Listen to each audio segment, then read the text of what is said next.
Thank you. Great team win, gritty win. You know, it's one of those wins that you'll look back and say, man, that was a great win. It was a great middle of January ACC battle. And give Miami a lot of credit. You know, there was a moment in the game where I thought Isaiah Wong just took the game over. He had a stretch where we just couldn't guard him. Give our guys a lot of grit, a lot of credit. I thought we stepped up in a big way. I have to shout out Ernest Ross. Another one of those guys that, that's been on our bench for a long time, and then, came out and had 17 points and 9 rebounds. And, this team's keeps putting together good games, and it's always someone else who's stepping up. And, when we put the team together for the first time, we thought we had 10 guys that could play.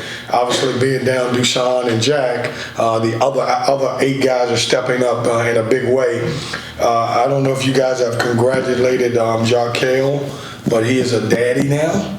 I don't know if I should be telling you that, but he is. There's a Jarkel Jr.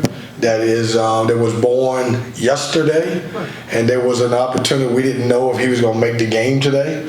He got back like at midnight last night and played the game, and so he was able to be there for the birth of his child and was able to make it back. And so he was playing with a heavy heart and as a proud new daddy. So questions? Did he go back to Mississippi? He did. And then flew back last night. He did. Kevin, what does it say about the versatility of this team to have Jarkel and kind of struggled in the second half, have DJ and Ernest go off inside? Yeah, I thought our team is taking on an identity of defensively and grit. Now, when you look at the stat sheet, obviously they shot I think almost 50% for the game or more. But I thought we made big plays and big stops where we needed to. And Corey, what's special about this team is that every game that we get a win, I'm able to point at someone who made a difference in the game. DJ came in the game 13 points, a career high in assists with 7. I didn't expect to play him that early in the second half. I kind of wanted to get to that first time out because I didn't want him to play 33 minutes, but we struggled to score, and so he came in and made a big difference for us. Kevin, in the past when you've had guys go down, it has really kind of taken a big hit on the team. This year you've had guys go down, and yet you have people like Ernest and like Eby and Gant step up.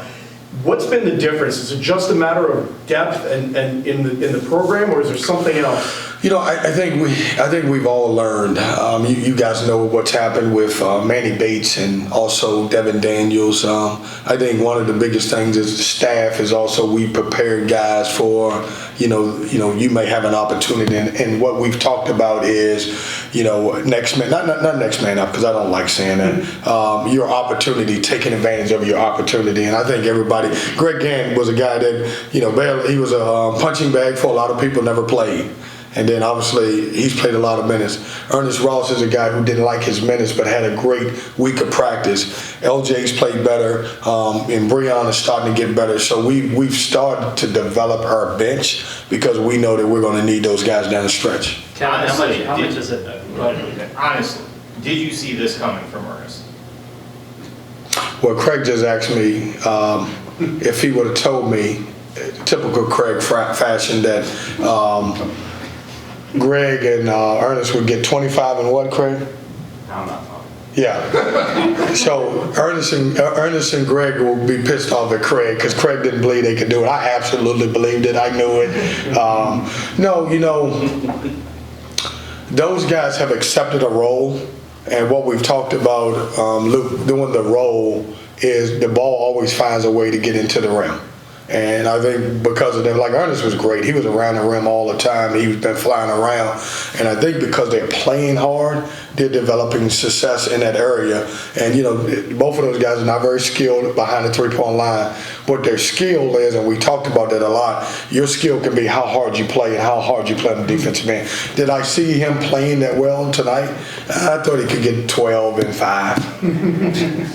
Kevin, how much has it changed the way you guys run as an offense with DJ in the middle, being able to run things through him, whether he's turning to make a move or looking for someone else? Yeah, I said this, and I'm going to argue. I know somebody else will be able to say it. I don't know that there's another back-to-the-basket guy in the country as unique as him. Here's why I say that. His ability to score, he's got a great touch around the basket, but he's also a great passer. He's a willing passer, and when he's in the game, we try to go to him as much as possible because we don't know how long we're going to have him in the game. Number one, because of foul trouble. And a lot of his fouls are not because of him. It's because we may get beat off the dribble. He's helping a lot. But, he's unique, and we love the way he can score the ball. This is something that we haven't had in the last year or so, a reliable guy. When a team is making a run, typically in the past, because what we've had to draw up a play to get a jump shot or, some type of drive. Now we can throw the ball in and kind of, score off of that. Coach, since the Clemson loss, it's been such a great turnaround for your team. I mean, what's just been the key to the success, and how do you keep the momentum going? I think the biggest thing from Clemson is we just didn't like the way we got out toughed. To be quite honest with you, it was going around our locker room. We just got out tough that game. We complained. We cried about every call. We didn't get it, and so we decided to stop complaining and just start playing basketball and play tough. Is it too early to start talking about resume? I mean, now they got the win over Duke and this win today, something you can hang your hat on. Yeah, really too early. No, let's save that because he's been quiet today. You're going to save that for Joe Giglio. He'll put up his quad stuff soon, and he likes when I say that. He thinks he's a quiet guy, but way too early to talk. There's a lot of basketball to be played.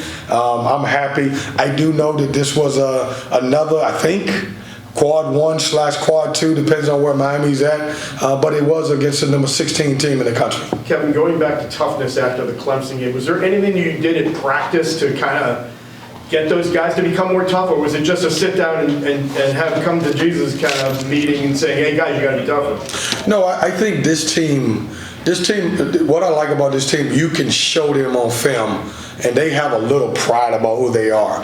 So when you see guys beating them to the basketball and guys making tough drives, and we settled that Clemson game way too many jump shots. I didn't even think, I'm going back to, I think T took 13 threes. And never mixed it up. And so a lot of our learning has become, show them on film, help them get better. Too early for quads, but is it too early for you to say that you have a good team? I like our team. We're growing. We're getting better. I don't know how good we are. We're still learning. We're still going to get better. But I'm not trading my team, but I'm not really to say how good we are. I think we're okay. Are you concerned at all with being ranked? You've got 3 great wins in a row. No. I mean, we just got to keep playing. I don't want us to concentrate on the wrong things. You concentrate on start thinking about being ranked and all that. We kind of like the underdog role, the way we play. DJ Burns, following up on that, he's called out people. First of all, before the game, he said he wanted students to come out, to dog sitters and the boyfriends coming out to this game to be fans. Then in the locker room, he said that he wants people to see them as the underdog because they want to be able to go for everyone on the schedule. I mean, talk about his energy on the team, off the court, on the court. Well, first of all, we need to get him a PR person because I don't want him saying that. And I'm not. Once again, Craig's getting too many shout outs in this one, but we got to control him saying dog sitters and everything else coming out. Great kid. I have no idea these whole glasses thing. They're trying to force me to get some glasses on. I'm not going to do it. But listen. DJ is a positive guy. He's an older guy. When you look at Jarkel and you look at a DJ and even a guy like Casey who doesn't say a lot, I think because those guys are older, they have a voice, and he's a proven guy at the college level. And so when he says something, people listen, and he's becoming a fan favorite. I mean, right now DJ could tell everybody to show up somewhere, and I think the whole student body will go there. Kevin, in the end, after everything happened, it came down to the game being in Wong's hands. I have a feeling as a coach, you like ending the game with a turnover. Yeah, we knew. Listen, we knew Wong was getting that basketball. And I thought our guys did a good job of getting in gaps and, getting on the floor for the loose ball. And it was .2 on the clock. And I went back to everything I know. You can't take a shot at .2, so we just want to throw the ball long. Your success is generating a lot of enthusiasm in the locker room, in the stands. When you see that, how does that make you feel, and does that make your sort of voice more effective? It's like, hey, this is where we can go.